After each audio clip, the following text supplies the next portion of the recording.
Hello, everyone. I'm going to do a video today, a video sermon.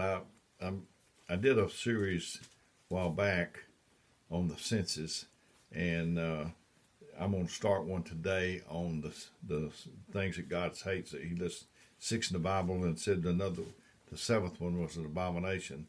And it would take me, it might be an hour long video if I did them all in one. I don't want to do that, so I'm going to break them up. And it says, Proverbs 6:16 through 19, these six things doth the Lord hate.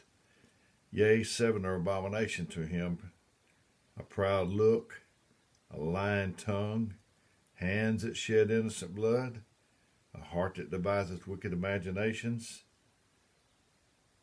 feet that be swift in running to mischief, 6, a false witness that speaketh lie, and 7, he that soweth discord among brethren. So it says that God hates pride. He doesn't even like a proud look. So if he doesn't like a proud look, you know that he doesn't like pride at all. He hates pride. And Proverbs 11:2 says, when pride cometh, then cometh shame, but with the lowly is wisdom. God hates a proud look. And that's really something else to me. I mean, you would expect God to start the list of things he hates with the hands that shed innocent blood, or adultery maybe, or other things. But no, number one on his list is the proud look. And the Bible teaches humbleness, which is a long way from pride. Heard about two cockerels that fought over who should rule a farmyard, and the beaten ones sulked away to hide in a barn. The victor flew to the roof and crowed loudly about his success. An eagle heard the crow and swooped down, taking him off, while the other returned to rule the yard. Pride just don't. It just don't. It don't do you well at all. God hates pride. He hates a proud look. And I've preached to our people, and when I visited other places, about the Me Channel. God's not on the Me Channel. He likes, Brother David Jones said, I like that word us's. And that's what God likes. He don't like it to be about me, me, me, me, me, me. He don't like somebody that looks down their nose at other people. I've told this in another video, but we had a man that went to church with us. He accidentally ran over somebody. It killed them, and so they pressed charges, and he had to go to the attorney. I wasn't an attorney. I got a brother that was an attorney, but I wasn't an attorney.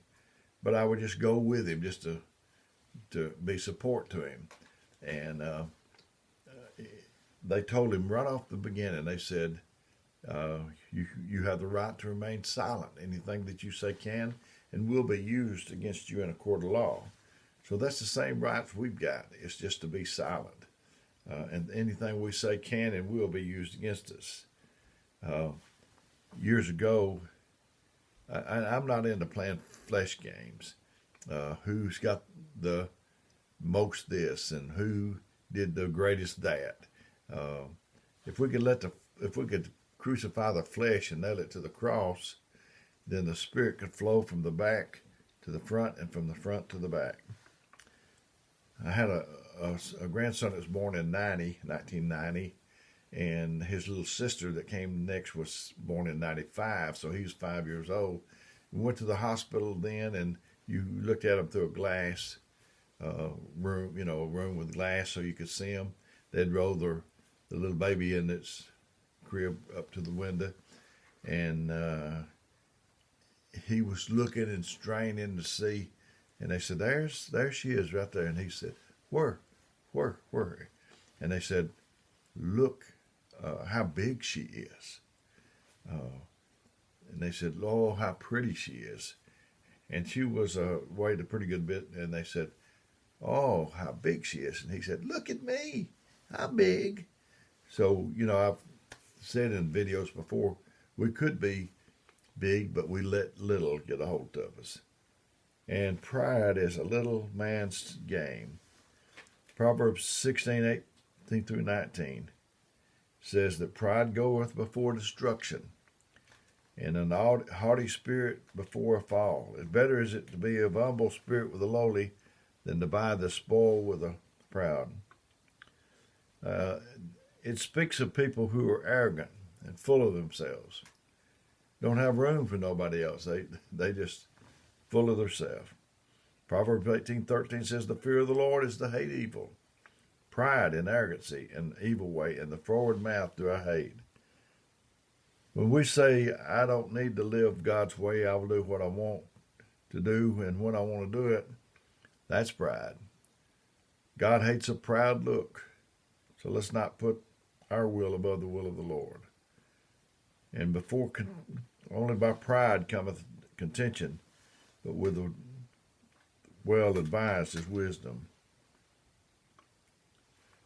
1 John 2:15 through 17 said, "Look, love not the world, neither the things that's in the world. If any man love the world, the love of the Father is not in him. And all that is in the world, the lust of the flesh, the lust of the eyes, and the pride of life, is not of the Father, but is of the world. And the world passes away and the lust thereof. But he that doeth his will, the will of the God, abideth forever." It's kind of pride is kind of akin to making fun of people and bragging. And that was two lessons my dad taught me, was not to brag and not to make fun of anybody. Joe Frazier, the boxer, said, "Trust me, sometimes God comes down and puts his hand on you if you're too big in your thoughts." You know, the opposite of pride to me is humbleness. And my brother Dwayne, he said, if you can't figure out how to humble yourself, God has a way of helping you to do that. You know, I thought about the little boy that was going to school, and they was handing out the parts for the play, and the school play, and his mother was afraid that he might not get a good part. You know, she wanted him to be the king or whatever role they had in the play, and she watched him as he got off the bus and come walking up to the house, and he was happy. She thought, "My goodness, he might have got to be the king this time." And so she couldn't wait to meet him at the door, and she said, "Did you get a good part? Did you get a good part?" And he said, "Yeah, I've got the best part they had." And she thought, "Oh, he is the king, I guess." And he said, "I get to clap and cheer." So not many people want that part, but that's a very important part. Psalms 10:4 says, "The wicked through the pride of his countenance will not seek after God. God is not in his thoughts." And Psalms 59:12 says, "For the sin of their mouth and the words of their lips, let them be taken in their pride, and for cursing and lying which they speak." Pride is a very bad thing. God hates it. He hates a proud look. And I don't want that to get a hold of me. I don't never want to see that get a hold. It'll take you down. And I know a man, God has used him in healing. Say, "Well, I don't believe in healing. I don't believe in miracles." Well, I believe in it. And the Lord has used him in healing, especially with little children that couldn't talk. I've seen that. And he don't ever tell.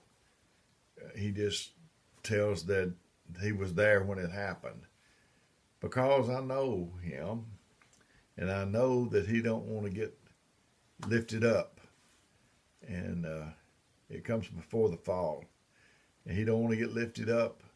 And the Bible says something to the effect of, "Let another lips praise you and not your own," and that's the best way. For after all, if you were to lay hands on somebody or pray for somebody or be have something a part to do in somebody's healing. You didn't really do anything except obedience to the Lord. But I want to be a vessel unto honor. I want to be a vessel He can use, and so hope this is helping you. If it is, if you wouldn't mind, put me a comment. If you feel like subscribing to this, I'd appreciate that. But most of all, I want it to help you.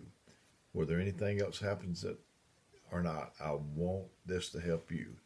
I want to be a help to God's people. I want to make a difference in this life. So we'll continue on. We'll continue on to the next time. It'll be hands that shed innocent blood.